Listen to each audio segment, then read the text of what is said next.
Welcome back to How Soccer Explains Leadership. Thanks again for being a part of this great conversation we get to have about the beautiful game. I'm Phil Dark, your host. With me, as usual, is my co-host, my brother, Paul Jobson. Paul, how you doing?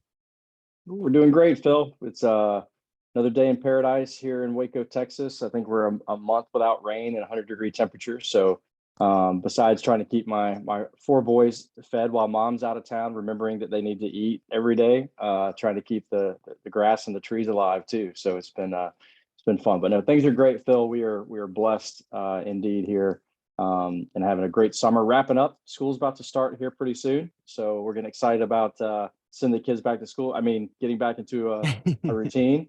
But no, things are great. How about you, Phil? What's going on in Cali? Oh man, we don't have enough time in this because we got a lot more important stuff, but just a lot of craziness. Actually, it's that time of year where we're recording this beginning of August. So not only is Women's World Cup going on right now, and we do have the women playing in the knockout stages, we will have a conversation about that at a later date. There is a lot there, a lot of material. And, quite frankly, I think a lot of the implications of a lot of things we've been talking about with many of our guests about the state of U.S. soccer, a lot of that's come out in this World Cup, I believe. So that's a little teaser for a future conversation. Boy, that's been interesting to watch the Women's World Cup and seeing the different teams. It's been a lot of fun, similar to the Men's World Cup. Seeing a lot of teams that we weren't expecting to be in the knockout stages there. Nigeria being one. You got Morocco again. Wow, who would have thought Morocco would have made the knockout stages of both the men's and women's? Some really cool stuff there. But I love the beginning of August and the beginning of soccer season because it means I get to do some disc trainings and leadership development trainings with some of these soccer teams and be able to pour into coaches, to be able to pour into their players, and be a part of some teams around the country, which is a ton of fun. As you know, Paul, just that impact on the college age, just be such a time of discovery of so many different things and of growing as and who they are and forming, shaping their identities, and to be able to have a small part in that, I just absolutely just brings so much joy to me. So yeah, Awesome. it's been crazy, cool summer, hard in different ways, really good stuff. I look in the next 3 months of travel, and I just need lots of prayer for that. My family, my wife especially, needs lots of prayer for that. But yeah. But I'm psyched on today's episode because as you know, we have a guest who is a good friend of mine. We go back quite a ways. We've been able to work on a book together, which is pretty amazing. We've been able to be on a team there together, and we're on a team working all around the world doing some different stuff too. But with me and with us is Peter Greer, who is and I was probably gonna get it wrong. I'm gonna say president, might be executive director of HOPE International, and also played his college ball at Messiah College, which is a college that is known for the Messiah method, and just some great leadership coming out of that school. So super excited to have this conversation with Peter Greer. Peter, how you doing, brother? I'm doing well. Looking forward to it. Thanks for having me on, Phil and Paul. Yeah, so it's the question, is it executive director? Is it president? Is it CEO? Is it all of them in one bunch of slashes? What is, I think that people are dying to know. No, yeah, no, the official title, president and CEO. So you can't get it wrong. You have the two to choose from. Okay. All right, cool. That's what I go with too, but some people go with executive director. Cool, bro. All right. So, as usual, we like to start every episode with just sharing your story. Some of these people, a lot of the people in the soccer world probably don't know who you are.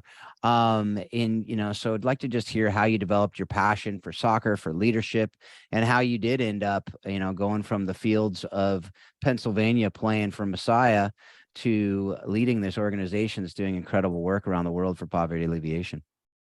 Well, you both know this, but soccer is the incredible door opener around the world. And in my travels, after graduation from Messiah, ended up working in Cambodia and then in Rwanda and then in Zimbabwe. And now with HOPE International, we work in 24 countries around the world. And even today, where there is a soccer ball, there is friendship. And bringing a soccer ball, connecting with kids on the street or in a field or just behind a school or something, it continues to be this absolutely incredible way of meeting people. And truly, when I was living in Rwanda, moved there, didn't have a lot of contacts. It was the first day outside of the place that I was living, just walking on the street and finding one of those soccer balls that actually was made out of plastic bags and twine.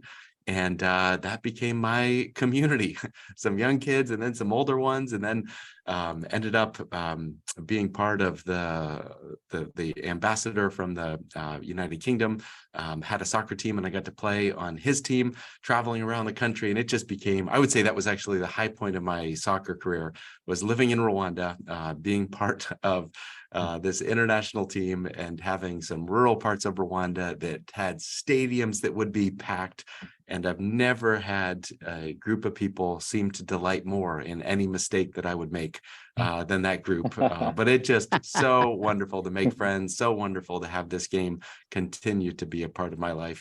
And I'm now at the stage that it's part of my kids' life, and cheering them on and finding great delight in that as well. So yeah, that's the connection to soccer, a huge part of my life, and continues to be just fun, a fun way of engaging friendships with others, and having this opportunity to have played in the US, but done some different travels around the world. And again, even today, getting a soccer ball out, juggling with some kids on the street, instant fun, instant community, instant friendship. And I just love that. Yeah, and that's something that I talk about with a lot of people, is just it is the world's most spoken language, right? And as we do ministry around the world, you see that, if you have a ball, like you said, you have instant community, you have instant, and then if you're good, you have a trust level that goes deeper than if you spent probably a month in their home with some of these people, right? The respect, the trust that you can build with these, particularly some of the youth and some of the young adults. And that's been something I've seen for sure, and I know you have too. Let's we'll get into a lot of the specifics, kind of the leadership stuff, but I want to just take a step back and would love to hear from you, just be able to share about Hope International and about what you're doing, because again, a lot of people probably don't know, but it's something that I believe if people have a heart for the world at all, they need to know about what you're doing, but also how you ended up from what your journey to Hope International was. Yeah, so really, a couple steps before Hope International, I was an international business major, and as part of that was studying in Moscow, and for the very first time, heard about this idea about using business as a way to address poverty. And for me, that was really kind of the journey that I was on. I had this interest in business, I had this interest in the world, and trying to figure out, how do I live out my Christian faith in such a way that it makes an impact for people that are living on the margins, living in poverty. And that conversation in Moscow brought these different interests together in just an incredible way that captivated me then and continues to captivate me now. This idea, how do we use business? How do we use investment for good and a way of supporting local churches and living out our faith? I love that mission that we are a part of. So we invest in the dreams of families as we proclaim and live the gospel in the world's underserved communities. So that's what we are all about as an organization. And, the journey then after that moment, there always are a few steps between there and here. And the journey for me was working for an organization called World Relief, doing fraud controls and prevention in a rural part of Cambodia. And again, the connection to soccer, that was my fun there as well, being part of a team. And then moving to Rwanda, spent 3 years living in Rwanda, running a microfinance institution, which existed. That was 5 years after the genocide when I moved there. How can we get capital to entrepreneurs so that they can rebuild? And now with Hope International, we, in the 24 countries, we serve in Ukraine as one of the places, and similar deal. How do you equip, how do you partner, how do you support entrepreneurs to provide jobs, rebuild their nation right now? So that's been the journey that we've been on. And then I was in graduate school, went back to Massachusetts, which is where I'm from, and did my graduate studies and did my last project on Hope International in the Democratic Republic of Congo. And that was really where I heard about this organization. And at the end of the grad studies, I turned in my paper. I don't remember what grade I got, but I do remember that at the end of that, I got a job offer from Hope International to join them. So more important than the grade, made a connection. And now it's been 19 years that I've been serving with Hope International. So we moved to Lancaster, Pennsylvania, which is where we currently live with our 4 kids. And yeah, continue to work with Hope and try and figure out how can we invest in more families around the world. Yeah. And I can say, folks, knowing Peter, doing some stuff with him and be able to get to know you, Peter, over the last 20 years or so, not 20, probably 15 years, but for the two of us, really seeing how God's used you as a leader and to be able to see that. That's why I love getting you on here to see how you have developed, you know, a lot of those leadership skills through soccer, through the lessons learned, not just using it as fun, not just using it as a tool for a relationship, but to learn a lot of these lessons that we're going to talk about throughout this episode. And I just love to get leaders like you on who are actually living it out and have been in a world outside of soccer for a long time, leading people and being part of an organization where, you know, I haven't found a guy yet. You probably know some people who have spoken ill of you. I haven't heard that yet of you, Peter. All I've heard is from everyone that's ever worked for you that you are a man who is leading well. And so thank you for doing that. But I also want to oftentimes we have people in the world of soccer who are using soccer, obviously, but to have that leader who's outside of that, I love to be able to have that. So with that, we're going to get into a lot of the soccer stuff. But before we do that, what is your personal why? What is your life purpose? And how are you living that out?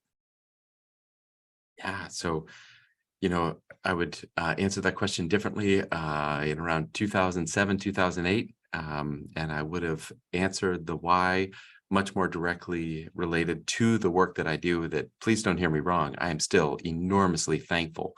But at that time, there was a change that happened when I realized that the path that I was on was a path that, yes, maybe I would be involved in building an organization, but I would not have a family that knew that they were the priority in my life. And there was a very significant conversation that had a dramatic change in the way that I lead.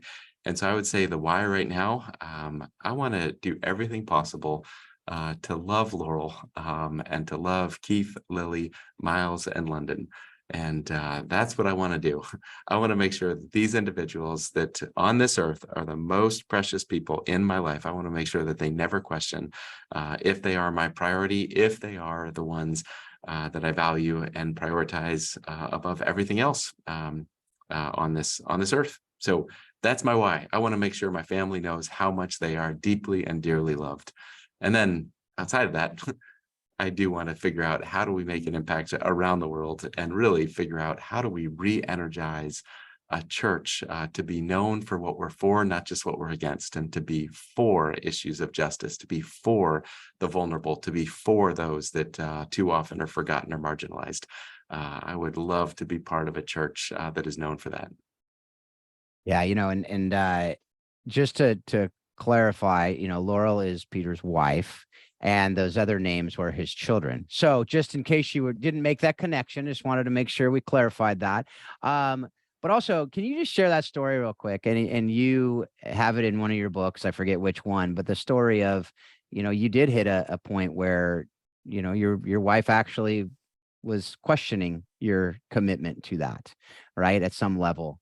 And there's a resignation letter and things like that. Can you share that story of what happened there? And I think it'll be interesting because I think a lot of people struggle with that in coaching. A lot of people struggle with that in the game of soccer. A lot of people struggle with that in their positions, whatever it may be, is to say that one thing, that yes, this is my priority, but have it look very differently. So what did you do there to make sure that that never happened again? No, I think you're exactly right. I think it's for anyone that actually has a deep commitment and love for the work that they do. Mm-hmm. That is a good thing. That is a positive thing. The question is when that becomes an all-consuming thing, who pays the price for that? And oftentimes it's the people that are closest to us that end up paying that price, that may or may not be the right price for them to be willing to pay. So yeah, I remember it very clearly, Phil. The kids were in bed and Laurel came and said, let's have a conversation. And it was one of those moments, you need to be fully present in a conversation. And she started out by saying, Peter, I love you. Peter, I'm committed to you. But she said, I feel nothing for you. And if you looked at my schedule, if you looked at what I was doing, I was traveling a ton. And even when I was home, I was not fully present. And so that moment became a change moment. And you mentioned the resignation letter. That was part of it. I think I got my head on straight for the first time and wrote my resignation letter, gave it to her and said, if you ever feel this way again, that you are not the priority, mail this letter, because I will walk away from this job because I choose you and it is not a competition. And the amazing thing about that letter is, I love what I get to do. I don't want to stop doing it. And it did change. I think for the first time, she knew that she was the priority, but then it also did something for me. It was like a check in my spirit that whenever I'm making decisions, I'm like, is this going to lead to the letter being mailed? and so it changed some of my behavior and setting a travel limit. I'm not more away from home more than 75 nights a year anymore. And it used to be 110, and that was too much for that stage of family. So yeah, making some concrete changes that still allow me to do this job and hopefully do it very well, but to do it in such a way that is, making sure Laurel knows that she is the priority.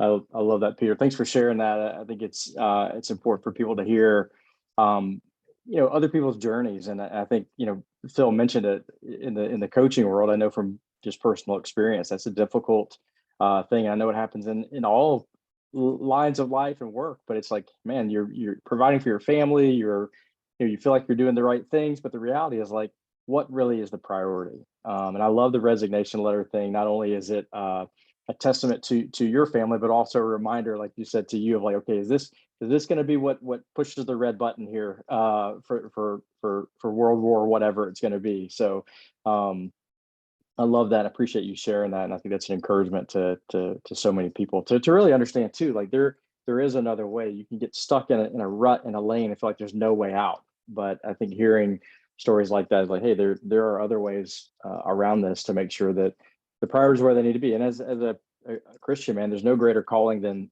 to your family. So I appreciate you sharing that. Transition a little bit. We've heard a lot about like kind of where you are, how you got to where you be. Where you be? We are. I love it.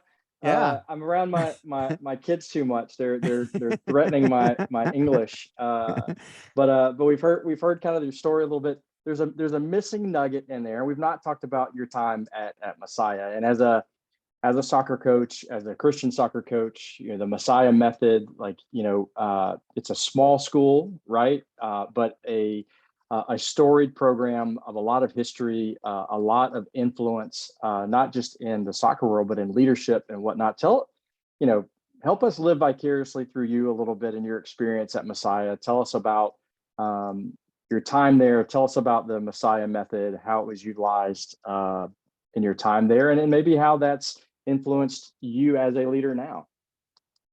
Yeah, it is a special community.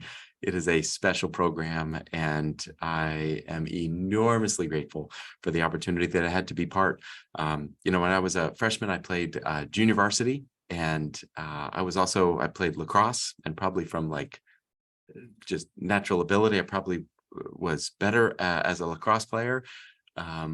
But watching the way that the Messiah soccer community had clarity about this is who we are, and this is what we're about, and this is the way that we go about it, that has had a profound impact on my leadership journey. I went back to Messiah, had time with one of the coaches, and this is when they were in a series of winning national championship after national championship. And I wanted to just learn, like, what is it? What is it that is going on right now at this particular time? And that was one of the biggest things that I took away, was just this clarity. This is who we are. This is the way that we operate. This is why and how and what we do. And I think for a lot of leaders, where there is ambiguity, it causes you to not have the ability to lead well. individuals don't know what you're about and don't actually then know what are the priorities right now. And I just was so grateful to be part of that program, to be part of that community. And it has influenced my journey as well as my friendships. Some of my closest friends are still within that community. And there's a wonderful way that the alumni is invited into different events to connect with current players and recognize that we are part of, not just this was our team back in the 90s for me. This is our way of staying connected to what is happening today and actively engaging. And it goes so far beyond just soccer in those relationships and friendships. So yeah, enormously grateful. So yeah, I got to play soccer there. We like to say in those years that we were the building years because it was shortly after we graduated that the national championships started. So we were part of the building years on that. But even then, it still was a great program led by terrific coaches. And again, the biggest takeaway for me is if you don't know who you are, if you don't know the culture you're creating, you're going to have ambiguity that is not going to help you drive toward the specific results. So clarity, simplicity, repetition, those are words that I use a lot in the leadership journey that I'm on now, and that is a direct connection to, I think, what has led to the Messiah team and community having that level of success. Yeah, I'll say from experience that the years where we had success at our programs were the foundations were laid with the players who got no credit for it and the ones that came before, because they're the ones that really laid the foundation and really bought into the vision and mission of what was going on. And then some of the later players got to reap the rewards of that, but also had to continue that as well. So I don't want to move past what you said, because I think you're kind of joking about that a little bit, but the reality is, like, that mission and vision and value starts somewhere, and it didn't start with the championships. It started with the people that came before that who said, you know what, there's something different about this. I can really believe in this. I can fight for this. I can live this out. You set a standard, and you set a base, and you set a platform for the program to continue to build on. And it was so attractive because of probably your teams that the newer players, like, yeah, they're living this out. I can live this out. And then it built, and then there was success. And all of a sudden, everybody forgets about the foundation that was laid. And it's like, man, those players were great. What happened? Well, those guys were great, and they did a great job, but it didn't start with them, right? It wasn't a flash in the pan, and then it was like, wow, we're great, So I think there's something there to be said for our coaches and our players and our families to say, hey, like, you may not see the results of what the foundation you're laying right now, but if it is who you are and what you're about, and you feel like God's led you to do that, stay with it. Stay on that path, and God will do with it what he wants, right? That's up to him.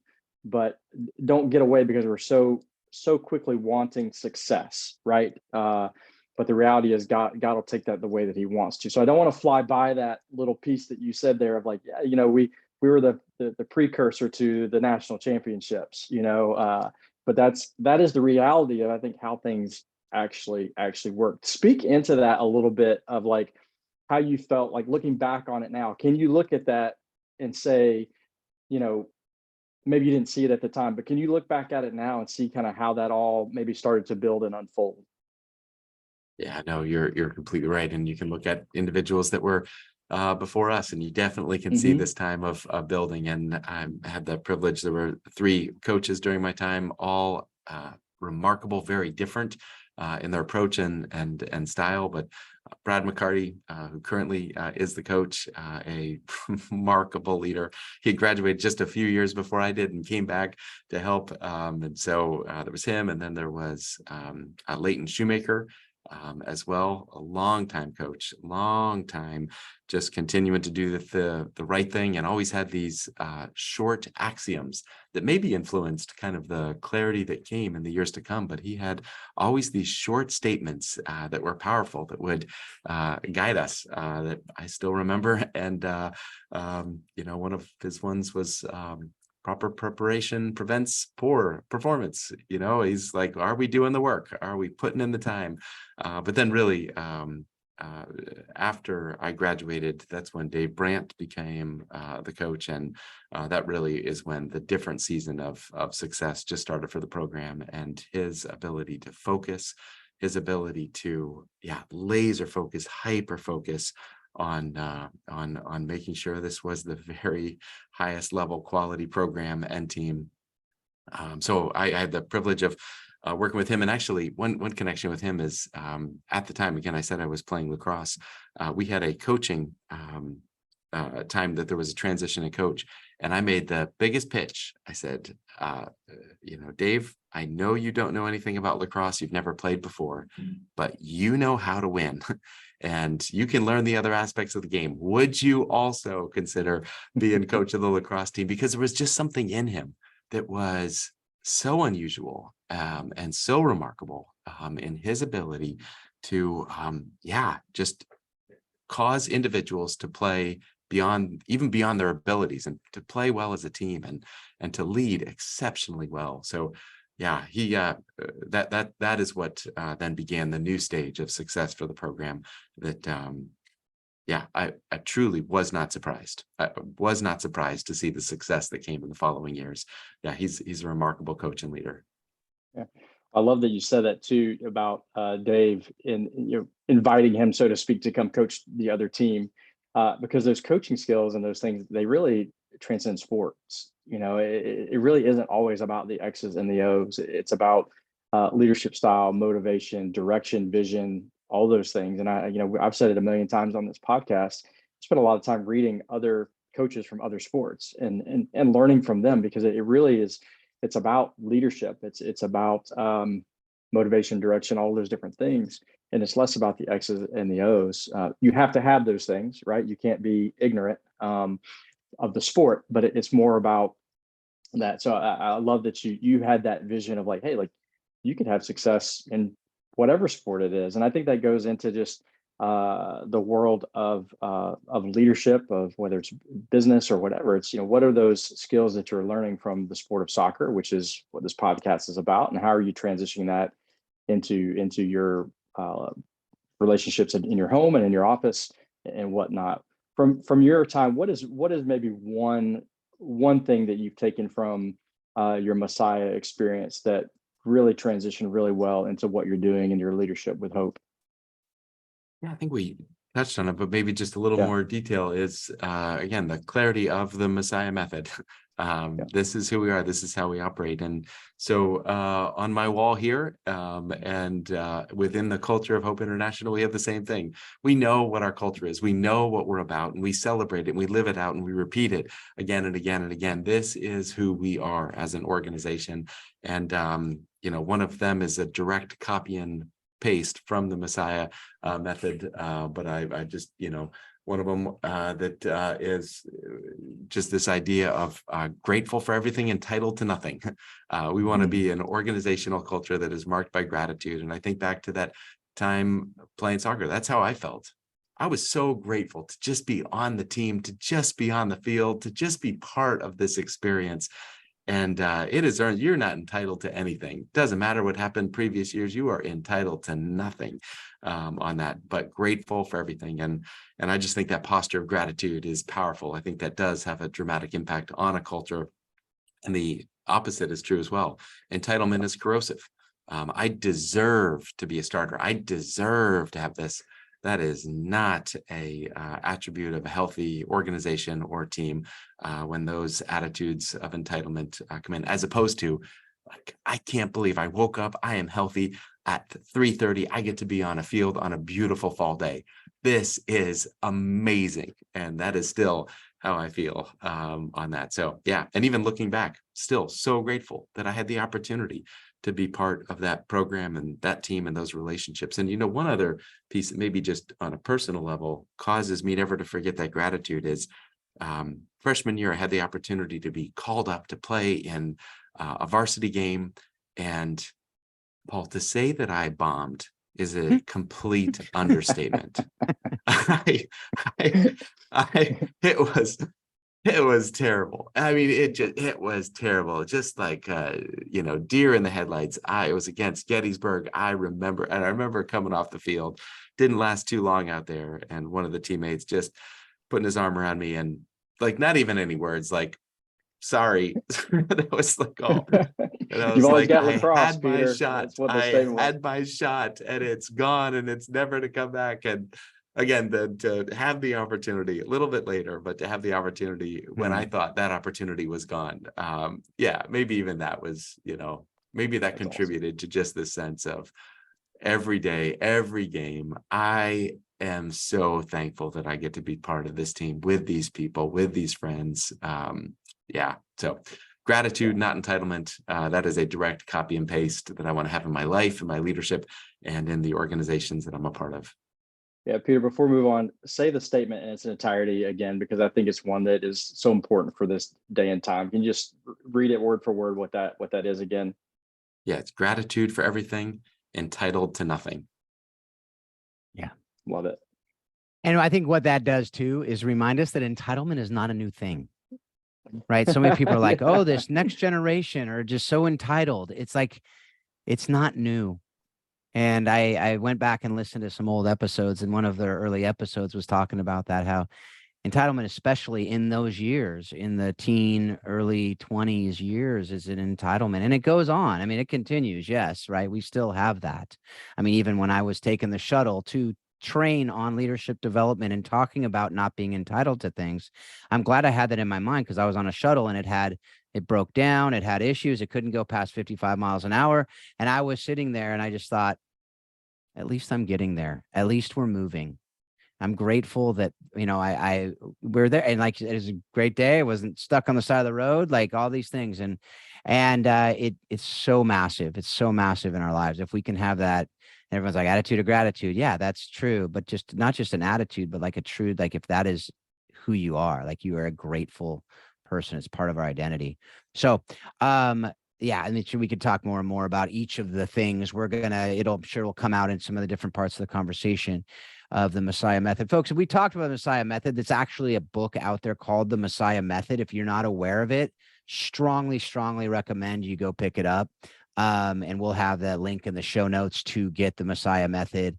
Zigarelli, I believe, is a professor at Messiah, wrote it. He studied the team, talked with the different people, different coaches, and he wrote that book, I think, back in 2008 or so. So phenomenal book. I've read it. It's on my shelf. I was looking for it earlier. I can't find it on my shelf, but I know I have it here somewhere.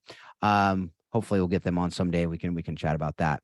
But actually, I think I talked with Brad McCarty about that game. He remembered that game when I was talking to him about you. So I don't know if he was a assistant or a help volunteer at that point, but he remembered it. So that's not just in your memory banks. That lived on in the lore, I think, of Messiah. Oh dear. I'm sure, when you speak, when you do commencement speeches and stuff, I'm sure that it's, the rumblings Oh man, out in no. Yeah, he was the the audience. JV coach at that Okay. point. Yeah. So Yeah. he was the one who was kind of advocating for me to get the Yes. shot, Yeah. and to talk about missing the shot, shanking the shot, Shanking the falling shot. down when you're trying to make the shot. All of the analogies are accurate. I love that. You say that, it reminds me of what my wife often says is, when I shank a shot, you don't need to remind me that I shanked the shot. So that's a good lesson I remember in my home regularly, is I don't need to, I'm sure as you didn't need anyone to tell you that you shanked that shot. You knew, and you didn't need people to rub it in. So all right. So, but I'm glad we could bring it back up to have a little bit of, trauma that may have that triggered in you, so you can continue learning from that moment. But we talk about this a lot, this collaboration that we have in our different organizations and the ministries, that we can't do what we do by ourselves.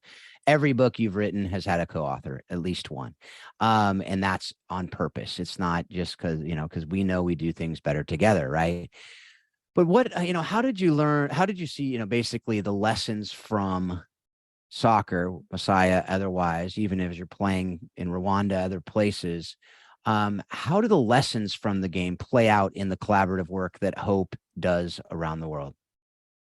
Yeah, Bill, I would say I'm probably wired with a fairly competitive nature, whether it is cornhole or ping pong, or doesn't matter what the sport is. I want to do my best. Like, that is just the way that I am wired.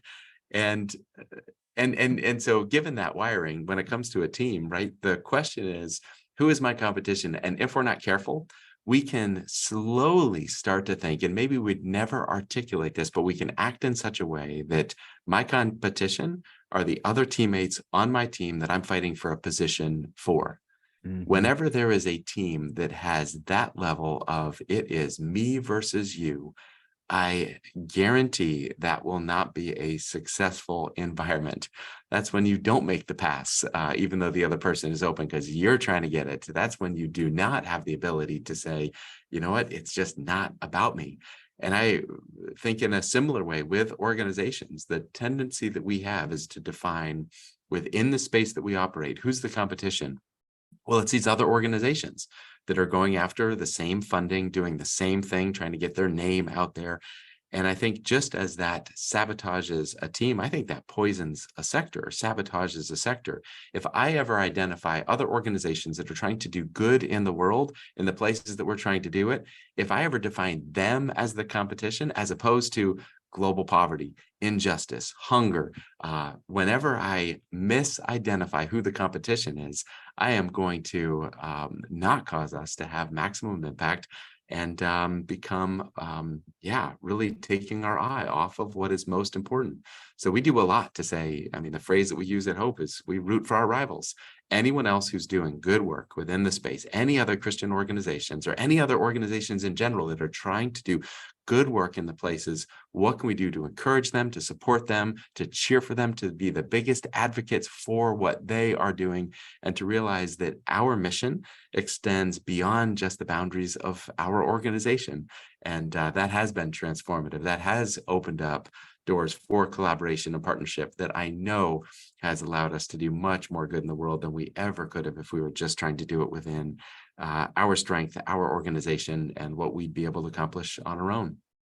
Yeah, absolutely. Absolutely. No, I absolutely love that. And that's another book, folks. If you're struggling with that concept, go read Rooting for Rivals. It puts into words in concise way. I mean, yeah, it's a book, and so it's not 20 pages, but it's a very concise way to go, man, there are so many reasons why rooting for rivals, actually working with others, actually collaborating is so much better. So much more good can be done, particularly with these big issues around the world. And I'd say, on the smaller scale and a micro level, the teams that we're on, if we're not rooting for each other, and if it's not an us mentality, and it is a me versus them, or even just a me, which happens sometimes. It's not even, you don't even have to get to the versus them. You're just like, all you're out is for number one.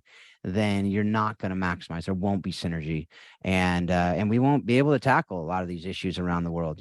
So, um, on a kind of similar, related but little different, as you're working with specific leaders that are partners with Hope or whatever, I know I don't want to make an assumption, but I am going to assume, I'm just going to assume that you've used some soccer analogies as you're trying to get points across around the world.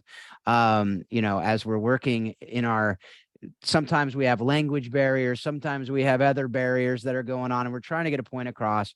And we don't, we just know, okay, well, let's just use a soccer analogy and throw it out there. Have you done that? And can you think of one or two that you've used as you're talking with leaders and training up other people, or working with people on doing something, trying to get a point across, and you're like, I'm at a loss, but now I got to use the world's most spoken language. And here's a soccer analogy. Have you done that? And if so, can you give us an example of one or two of them? Well, the one that I just shared is probably one that comes to mind is who is the competition on that, and looking at the difference between the team versus the bigger story. So that is certainly one of them. The way that it is currently, the conversation around soccer as it is currently being lived out is we are always cheering for the countries that are in the World Cup where Hope International has a presence. So we were cheering big time. Come on, Haiti. We're cheering for Haiti. Yeah. And we're cheering for Vietnam, and we're cheering for, the different places, Zambia. We're cheering for the Philippines and celebrating with them in the goal. And again, just the sense of, finding the way of knowing that we are united in hope, which means we care about what's happening in the different places and culture, and we're cheering for their team, even as the World Cup has gone on. So that's been the current conversation, not necessarily an analogy, but a practice that we have to be cheering. Yeah, and then I think maybe just as it relates to the story that was just shared, I do think a lot about second chances.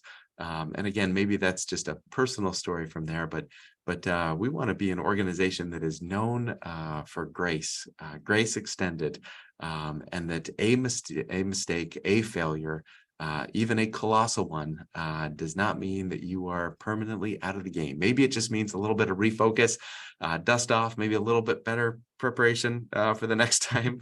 But yeah, to be known as an organization that extends grace to each other, and that means leaning into failure. What do we do when there's a failure? What do we do?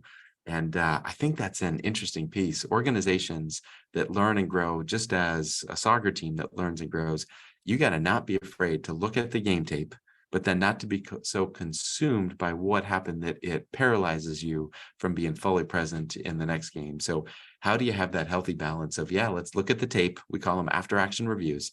Let's look at what happened. Let's look at what we got wrong. Let's not make excuses. Let's look at what we got wrong. Let's correct that. And then let's our gaze be on the next game, the next time that we're going to be back on that field. So anyway, I could go on, Phil, but those are some of the ones that come to mind.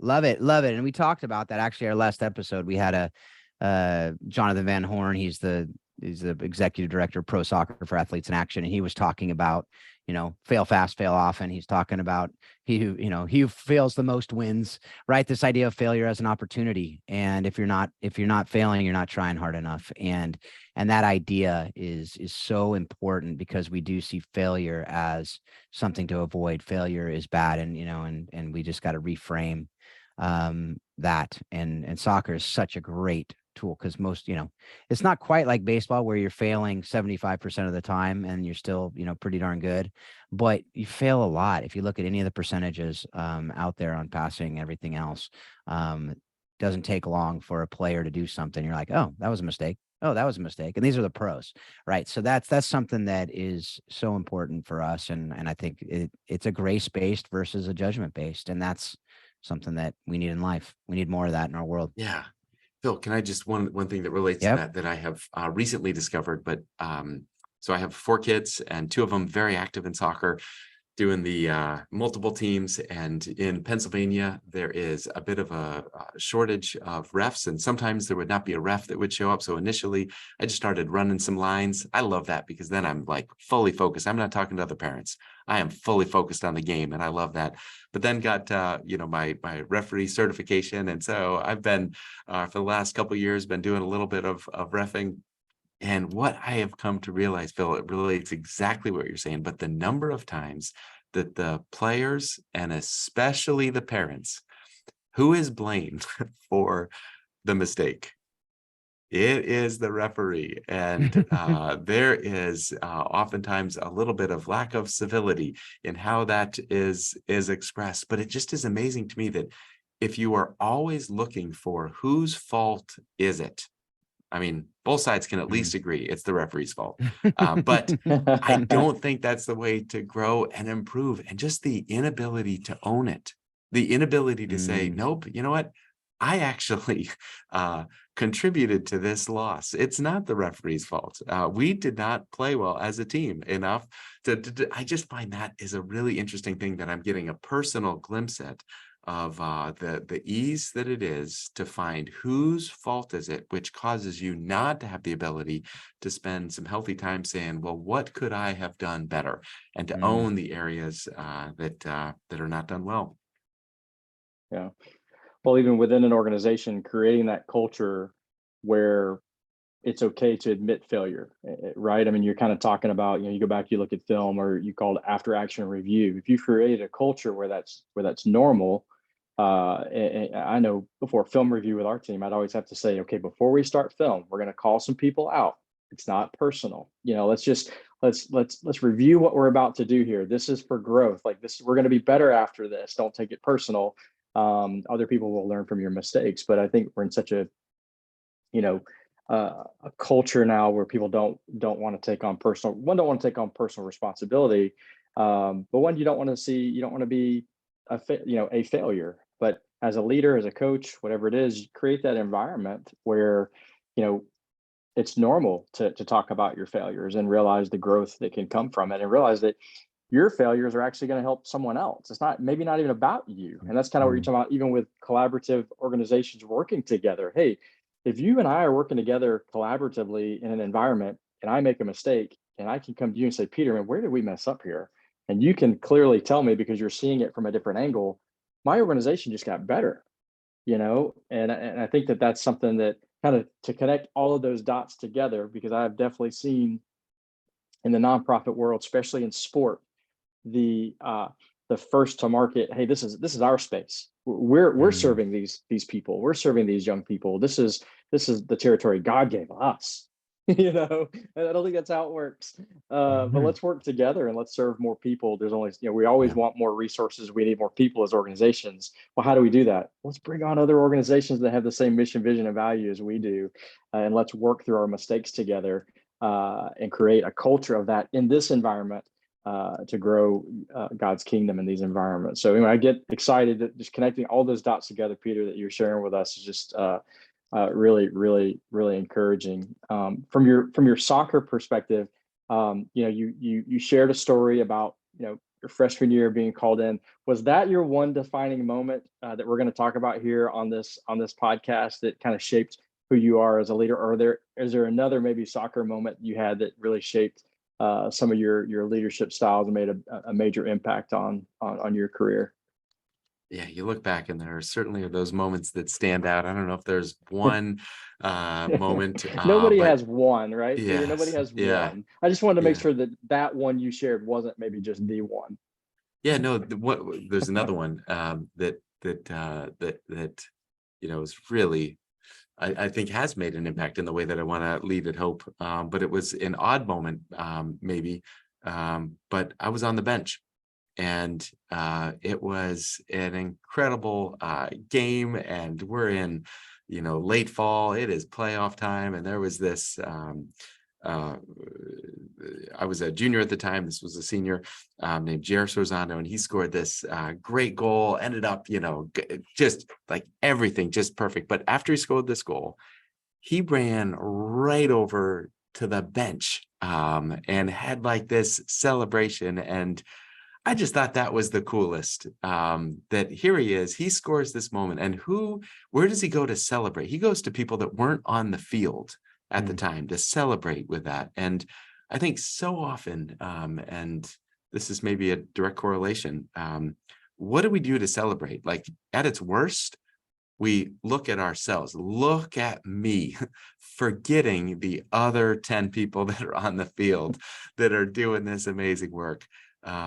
And the second, maybe it's the person who passed. That's a step, but to actually want to go celebrate with the people that weren't even on the field but are on the team, that just stood out to me. As one of these highlights, and I think part of the reason it stood out because that was consistent with Jer's character, that was consistent with his leadership, and it was an honoring, encouraging of the team, not of the individual. That impacted me. And then also, as he graduated, I remember driving back on the bus. We lost a playoff game, at that moment, Jer coming up and saying, "Well, great season. Now it's your turn," and very much like just already having the ability to pass on, almost like like the Father's blessing. How many of us? Have that experience of having like someone just commission or pass on or saying like, "Hey, now it's your turn and I'm going to be cheering for you." And so, yeah, I think about the way that Jer led as having a significant impact on me and both in that moment of celebration and as well as just that recognition of like, hey, the team goes on. I'm not going to be on it. It's your turn and we're going to be cheering for you. Yeah, that's so important. And I think that continuity, as you talked earlier about the team and the building years and all that, if you don't have those passing of the baton moments, it doesn't feel that way. And especially today with transfer portal and lack of loyalty. I was just talking to somebody about that today, where you don't know if it's a freshman on your team, you don't know if they're going to be there next year because, they might just for whatever reason. They might not like the hair color of the coach and go, well, I'm out of here. I want a blonde coach and we have a brown hair. I mean, it's not quite there, but it seems like it's on a whim nowadays, you know, for a lot of people. And yeah, there are some situations that are legit, but to have that continuity and to have that legacy and to have that baton passing is so critical in leadership, in ownership, in all of that, in business, as we know, in organizations, you know, to celebrate the next, to celebrate the successor, to celebrate the person who's better than you. That's, you know, one of the things I taught this week when I was doing some training out at a school was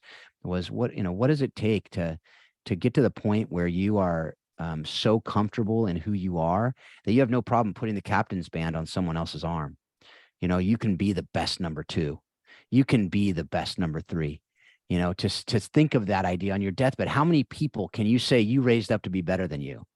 Right? Like these principles that get lost when you don't have that continuity, when you don't have these teams that are developing and building and see that building is valuable because you can set the table for the next, you know, as opposed to, well, what's mine? Where's my glory? Right? And to have that is, you're part of something bigger, right? And I fear that our kids and the teams now lack that most places. You know, there's not this something bigger that we see. So I love that you talked about all that. And you know, we know that a lot of it starts with coaches, and we've talked about a few of the coaches, and it may be that you know, and just if you're wondering out there, folks, and you've gone to the United Soccer Coaches Convention, the Leighton Schumacher Award is named after that Leighton Schumacher. There's not, believe it or not, there's not a different Leighton Shoemaker, you know, Schumacher. That FCA award is after him, but so it may be that him, it may be somebody else, but who is really that best coach that could be defined any way that you want to, that you've played for, and really what set him or her apart from the rest, and what have you taken from their leadership that you now see? And you've talked about a couple of the things, so it may be that same thing, it may be something different, but I just wanted to give that opportunity to, you know, what have you learned from a particular coach that you say, you know, I want to emulate that character trait, I want to emulate that from him? Yeah, I mean, there's no question. I mean, I did not have a coach uh, growing up or high school that came anywhere close to what I experienced in college. I mean, it was wonderful people, and yeah, so thankful for that. But the care, the attention, the focus of what I experienced in college was totally different, and it really was the three of that. So Brad and Dave and Leighton, very different in their ways, and maybe that is the one takeaway is there are multiple ways that you can have, build a great team. But I mean, Dave's level of focus and excellence, unparalleled of anyone that I've ever seen. I think about Brad and his ability to encourage and take shots on people, and very much, grateful. His encouragement in that freshman year definitely kept me in the game. So encouraging, that willingness to take a shot on someone. And you know, with Leighton, it was interesting that I would say, so after he left coaching, he lived locally and he worked for a nonprofit. And I would say that's the moment that I became, he wasn't my coach, he became a friend. And having lunches with him regularly until literally the month that he passed, I mean, I had more time with him, more relationship after college than I ever did during college on that. And I think the takeaway from him is, he did everything possible to live a life of integrity as a soccer coach in life. And I sure respect that, to get to the end of your story and to say, I mean, he lived well. He lived well. He lived for a great eulogy that was not all about wins and losses. It was about the way that he treated people. And yeah, I'm so thankful for those moments after college to have lunch, Country Meadows restaurant that we would meet between Lancaster and where he was living closer to Harrisburg. For many years. well after college. So super thankful for those moments as well. And coaches, I don't want you to miss that. Leaders, I don't want you to miss that. That so often we say, well, our role is while they're under our, leadership as a coach of a team. But what does it take to become that leader that your players, want to be mentored by you, have relationship with you, be a friend with you, and B, that you're accessible to do that? And that's not, a lot of people retire and go off right off into the sunset, and they don't continue that. But that, is something that I believe true leaders will always aspire to, again, as to how do we develop those that we have been given the stewardship over to be able to truly not see it ever ending. And that's something that I talk to mentors about all the time. Look, if you're going to be a mentor, consider it a life commitment. And if you go into it with anything else, I don't think it will be nearly what it needs to be, and you won't have that fullness of it. So That's great. And I think coaches just realizing you don't always know the impact you're going to have on somebody too, and I think that's important to realize. And I know I've had players that I didn't think I had any impact on while they were, in my on my teams, and years later you hear that you did. Sometimes you never hear, sometimes you never know, but that character, that integrity, I think that's what we should all try to achieve, to mentor and show to others. Again, you just never know the impact you're going to have. And I think probably all of us have similar stories, Peter, of people who've made that kind of impact. So appreciate you sharing that for sure. And Peter, let's transition. We're kind of winding down a little bit. This has been an awesome interview. Really appreciate your time and who you are and how you go about things. I've learned a lot, just as we always do, Phil, in our podcast. This is just such a selfish thing that we do for ourselves here doing this podcast, to learn so much. But Peter, you've been part of the game. You played collegiately. You have children that play. You shared with us that you're a referee, the most thankless job in the world, just taking it. I think you should wear body armor when you're a referee now. It's why there's also a shortage. But you've been involved with the game. You've seen it in its purity overseas, just people playing just for the sheer love of the game, which is that is a beautiful game in my opinion, but that's another story. Share with us what you think, maybe some of the great things that are going on in our country with the game right now, and maybe some things that we could do better. Yeah, I'll directly relate to the refereeing experience. It has given me a different angle on that. What can we do better? Parents, relax. have fun. This is fun.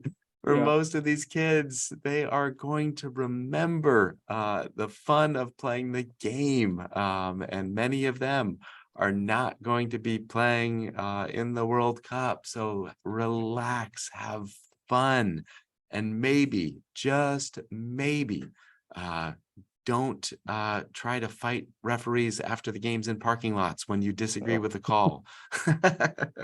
Like we definitely have lost civility in the United States and how we treat referees. And my daughter was interested in becoming a ref, and I don't know if I would encourage that right now in the way in which parents have lost sight.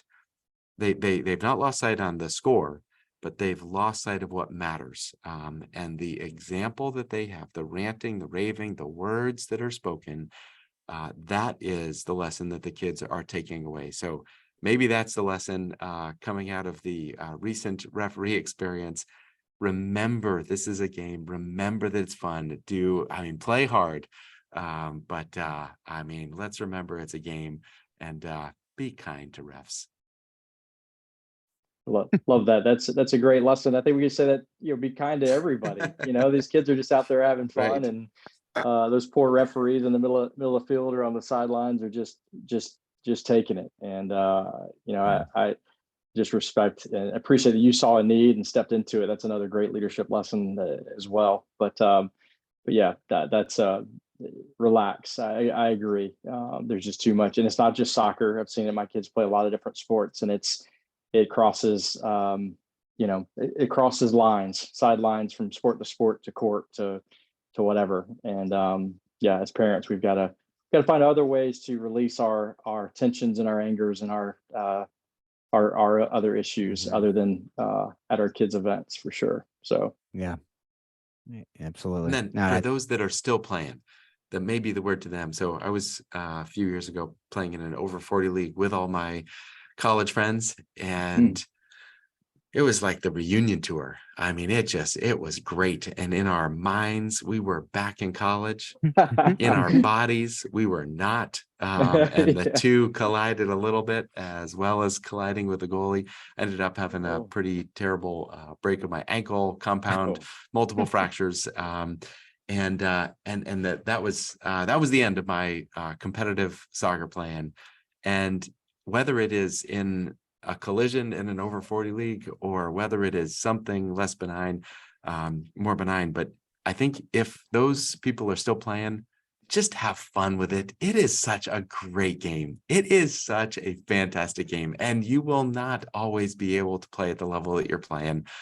So if you're still in the game, I don't know, maybe just that perspective helps, of saying like, it's a game, have fun. There is a limited season that you're going to be able to do it.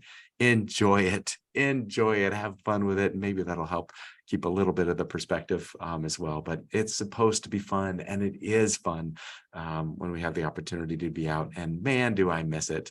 Being out there playing hard. Yeah, and what you just talked about there, a couple things come to mind. One is that's really the doctor once referenced it as the stupid age. When we are young enough to think that we can still do the things we did in our mid-20s, but we're old enough that our body is breaking down and we break ankles easier. And my wife went out around the same time and got a third-degree sprain on her second game. And so that's one. And then the other is a great quote I saw at a friend's house, and it said, my mind thinks I'm still 25 and my body thinks my mind is stupid. So I thought that was another good one. So couple things to remember for folks who are around our age, that go out and play, but have the goal of the game that you can go home that night and not have to go to the hospital that night. I think that's a very good goal, that you can wake up in the morning and still go to work. And I think people take it too seriously at the age of 45 and 55 too. I've seen that at the adult leagues, where they still think they're playing in college or in some very competitive match. So the t-shirt is pretty cool that you get at the end of the season, but it's one that will go to Goodwill in a couple of years. So let's just remember those things. So anyway, well, there could always be a national team scout out there, Phil. You never know. You could get your chance. So that's true. I don't know. I just need the game where you can just shoot like you do when you're warming up a keeper, and you don't have to have a defender on you. Then I'm good right now, because I can shoot like a champ in that setting. But the problem is those defenders always get in the way, and it's not as fun. So anyway, that's just my problem. That's not what we're talking about today. All right, we are wrapping it up. As we always say, all good things must come to an end, and I am bummed about it, but we'll have another conversation, no doubt. I mean, as we talked about on our other podcast, you've been on that 4 times, so hopefully this will be the first of a few conversations on how soccer explains leadership. But the last couple questions. The first is, how have you used the lessons you've learned directly from the game in your marriage and in your parenting, or your parenting? Yeah, I think the parenting one is probably a little bit more direct correlation. I'm not sure about the marriage connection, but with the kids, I do think there's this element that sports have such a wonderful way of saying, like, let's push ourselves. Like, let's be excellent. Let's push ourselves. Let's not be afraid. And there's probably more gas in the tank than we think. Let's not be afraid of doing hard things, difficult things. And that has been a big piece. I am not afraid to encourage my kids to think, to act, to do beyond what they might think they are capable of. And for the Messiah team, during preseason, everyone had to run a 5-minute mile.